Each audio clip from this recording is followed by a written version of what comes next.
ಓಂ ಗುರುಭ್ಯೋ ನಮಃ.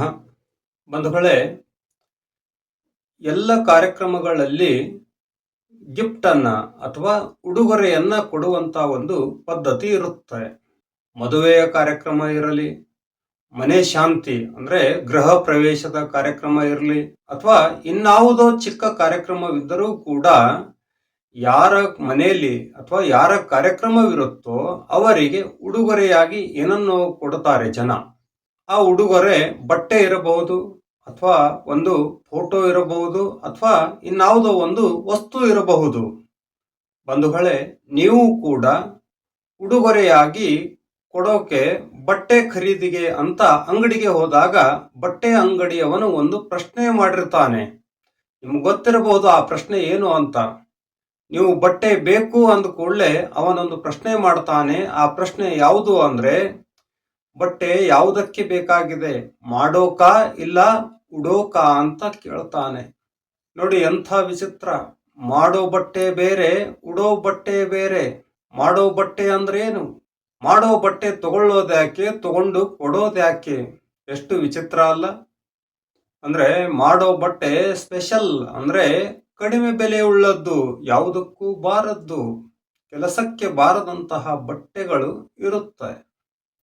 ನಿಮ್ಗೆ ಗೊತ್ತು ಬಂಧುಗಳೇ, ಮಾಡೋ ಬಟ್ಟೆ ಹೇಗಿರುತ್ತೆ ಅಂತ.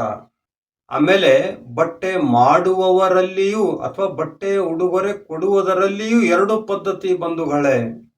ಬಡವನ ಕಾರ್ಯಕ್ರಮಕ್ಕೆ ಹೋಗುವುದಾಗಿದ್ರೆ ಈ ಜನ ಏನ್ ಮಾಡುತ್ತೆ ಅಂದ್ರೆ, ಸೀರೆ, ಪ್ಯಾಂಟು, ಶರ್ಟು, ಟೊಪ್ಪಿಗೆ, ಟವೆಲ್ಲು ಇವೆಲ್ಲವುಗಳ ಬೆಲೆ ಕೂಡಿ ಅಬ್ಬಬ್ಬ ಅಂದ್ರೆ 600 ಅಥವಾ 700 ಆಗುವಷ್ಟು ಬೆಲೆಯುಳ್ಳಂತ ಬಟ್ಟೆಯನ್ನ ತಗೊಳ್ತಾರೆ. ಯಾರಿಗೆ? ಬಡವನ ಕಾರ್ಯಕ್ರಮಕ್ಕೆ ಹೋಗುವಾಗ. ಅದೇ ಸಿರಿವಂತರ ಕಾರ್ಯಕ್ರಮಕ್ಕೆ ಹೋಗೋದಾಗಿದ್ರೆ ಅಥವಾ ಸಿರಿವಂತರಿಗೆ ಉಡುಗೊರೆಯಾಗಿ ಕೊಡೋದಾಗಿದ್ರೆ ಅಬ್ಬಬ್ಬ ಅಂದ್ರೆ 1000 ಅಥವಾ 1500 ರೂಪಾಯಿ ಬಟ್ಟೆಯನ್ನ ತೆಗೆದುಕೊಂಡು ಹೋಗ್ತಾರೆ. ಏನು ವಿಚಿತ್ರ ನೋಡಿ ಬಂಧುಗಳೇ. ಸಿರಿವಂತರ ಹತ್ತಿರ ಸಾವಿರಾರು ರೂಪಾಯಿ ಬೆಲೆಯುಳ್ಳಂತ ಬಟ್ಟೆ ಸಾಕಷ್ಟಿರುತ್ತೆ.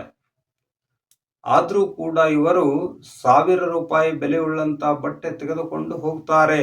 ಆತ ಏನು ಮಾಡ್ತಾನೆ ನೋಡಿ, ಆತ ಏನು ವಿಚಾರ ಮಾಡ್ತಾನೆ ಅಂದ್ರೆ, ಇವರೇನು ನಾವು ಹಾಕೊಳ್ಳಂತ ಬಟ್ಟೆ ತರ್ತಾರೆ ಅಂತ ಇವರು ತಂದಿರುವ ಬಟ್ಟೆಯನ್ನ ನೋಡೋದೇ ಇಲ್ಲ ಬಂಧುಗಳೇ ಆತ. ಇನ್ನು ಬಡವನಿಗೆ ಕೊಟ್ಟ ಉಡುಗೊರೆಯ ಸಂದರ್ಭದಲ್ಲಿ ನೋಡಿ, ಪಾಪ ಯಾರಾದ್ರೂ ಹಾಕಿಕೊಳ್ಳಲು ಯೋಗ್ಯವಾದಂತ ಬಟ್ಟೆ ತಂದಿದ್ದಾರಾ ಅಂತ ಹುಡುಕೋಕ್ ಹೋಗ್ತಾನೆ. ಒಂದು ಜೋಡಿಯೂ ಬಟ್ಟೆ ಸಿಗಲ್ಲ ಅವನಿಗೆ. ಎಂಥ ವಿಚಿತ್ರ. ಯಾರತ್ರ ಹಾಕೊಳ್ಳೋಕೆ ಬಟ್ಟೆನೇ ಇಲ್ವೋ ಅವರಿಗೂ ಹಾಕಿಕೊಳ್ಳಲು ಯೋಗ್ಯವಾದಂತ ಬಟ್ಟೆ ಒಯ್ಯಲ್ಲ ಈ ಜನ. ಯಾರತ್ರ ಹಾಕೊಳ್ಳೋಕೆ ದುಬಾರಿಯಾದ ಬಟ್ಟೆ ಇದೆಯೋ ಅವರ ಕಾರ್ಯಕ್ರಮಕ್ಕೆ ಹೋಗುವಾಗ 1000 ರೂಪಾಯಿ ಬೆಲೆಯುಳ್ಳ ಬಟ್ಟೆ ಒಯ್ಯುತ್ತೆ ಬಂಧುಗಳೇ. ಇವರು ಒಯ್ದ ಉಡುಗೊರೆ, ಇವರು ಒಯ್ದ ಬಟ್ಟೆ ಯಾರಿಗೂ ಉಪಯೋಗವಿಲ್ಲ, ಅವನಿಗೂ ಉಪಯೋಗವಿಲ್ಲ, ಇವನಿಗೂ ಉಪಯೋಗವಿಲ್ಲ. ಅವ್ರೇನ್ ಮಾಡ್ತಾರೆ ಕೇಳಿ, ಅದೇ ಬಟ್ಟೆನ ಇನ್ನೊಬ್ಬರ ಕಾರ್ಯಕ್ರಮಕ್ಕೆ ಅಂತ ಬಳಸೋಕ್ ಶುರು ಮಾಡ್ತಾರೆ. ಅಂದ್ರೆ ಆ ಬಟ್ಟೆ ಕೆಲಸ ಏನು, ಬರೀ ಓಡಾಡುವುದು, ಬರೀ ತಿರುಗಾಡುವುದು.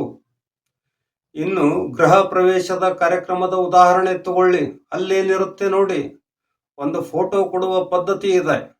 ಕಾರ್ಯಕ್ರಮಕ್ಕೆ ಬರೋರೆಲ್ಲ ಒಂದೊಂದು ಫೋಟೋಗಳನ್ನ ತರ್ತಾರೆ.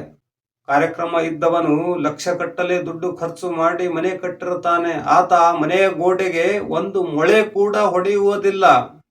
ಇವರು ಒಯ್ದ ಫೋಟೋಗಳು ಎಲ್ಲೋ ಮೂಲೆಯಲ್ಲಿ ಬಿದ್ದು ಹೋಗುತ್ತೆ ಬಂಧುಗಳೇ. ಒಂದು ಫೋಟೋ ಕೂಡ ಆತ ತನ್ನ ಮನೆಯ ಗೋಡೆಗೆ ಸಿಗಿಸುವುದೇ ಇಲ್ಲ ಅಥವಾ ತೂಕ ಹಾಕುವುದೇ ಇಲ್ಲ.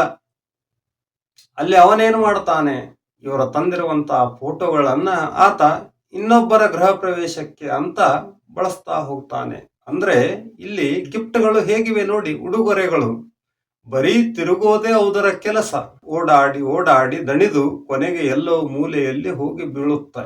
ಯಾರಿಗೂ ಉಪಯೋಗವಿಲ್ಲ, ಯಾವುದಕ್ಕೂ ಉಪಯೋಗ ಇಲ್ಲ. ತಾತ್ಪರ್ಯ ಏನು ಅಂದ್ರೆ, ಇಂತಹ ಉಡುಗೊರೆಗಳನ್ನ, ಕೆಲಸಕ್ಕೆ ಬಾರದ ಉಡುಗೊರೆಗಳನ್ನ ಕೊಡುವ ಬದಲು ಕೆಲಸಕ್ಕೆ ಬರುವಂತಹ ಒಂದು ಒಳ್ಳೆಯ ಉಡುಗೊರೆ ಕೊಡಬೇಕೆಂಬುದೇ ನನ್ನ ಮಾತು. ಧನ್ಯವಾದಗಳು.